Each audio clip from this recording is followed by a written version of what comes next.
Yeah, Keaton, those security staff are going to have their hands full on Saturday, right, John? That's right. Definitely full crowd coming in. Really excited to get back into Kinnick. Well, with every Hawkeye sport home this weekend, we figured we would hash out what time and where you can find each game. And of course, it's finally game week for Iowa football. They will kick off against Miami of Ohio inside Kinnick Stadium at 2:35 on Saturday. And a little further down the road, the field hockey team plays a set of games at Grant Field, starting Friday at 2 against Fairfield, and then Sunday at 1 p.m. against St. Louis. Right next to Grant Field, the soccer team will host two games.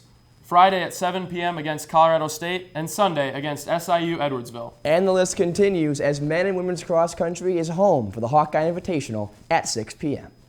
Also on that list is Iowa women's volleyball, who is playing host to the Hawkeye Invitational. After Labor Day this weekend, we'll have all those recaps right here.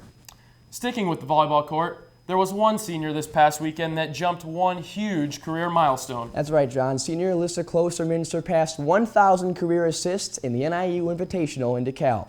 Her efforts this weekend helped to guide her team to a 3-0 start to the season. We will preview Klosterman and the volleyball team, plus the rest of the sports going on this weekend throughout the show this week. And that includes football on Wednesday. But this past weekend, a new depth chart was released for the first game, and there are a few changes that need to be noted. That's right, Alec. One big change was that wide receiver Jay Shields surpassed Jerminic Smith for the starting position. Otherwise, not much changed on the offensive side. Besides that, there is still a race for the fullback position between Drake Kulik and Brady Ross. And for more on who we saw on that depth chart on the defensive line, we're going to toss it over to Katie Sextro, who's standing on our position preview set. Katie, how's that D-line looking? Thanks, guys. As we all know, Iowa's defense took a huge hit last year when they lost Drew Ott for the season. And even though the defensive end's appeal was denied for an extra year of eligibility, Iowa's defense is experienced and looking to be one of the best in the Big Ten this season. I took a closer look into what you can expect from this D-line come Saturday. With 7 returning starters that dominated last season, Iowa's defense appears to be in pretty good shape. And after Parker Hesse took over Drew Ott's spot early last year, he's now a year older, he's bigger, and he's ready for a big role. First and foremost, it's just confidence. It's the realization that you can do it, you belong, you can contribute.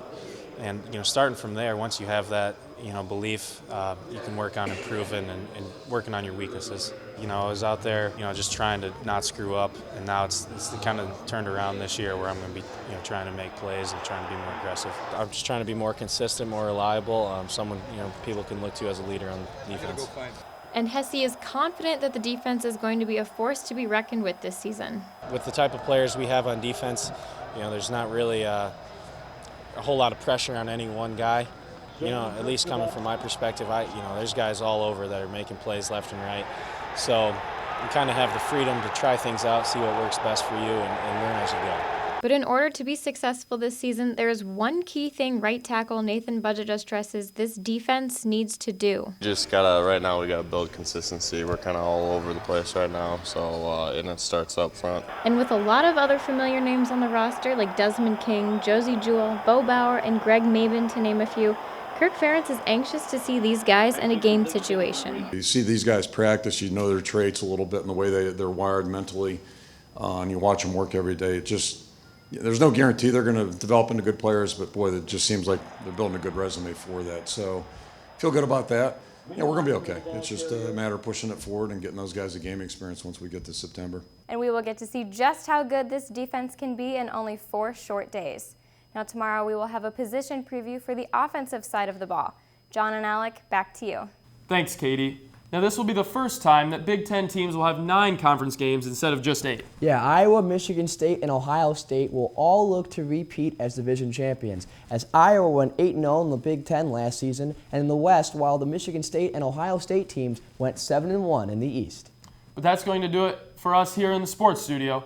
Tune in tomorrow for more Iowa football. Keaton, back to you.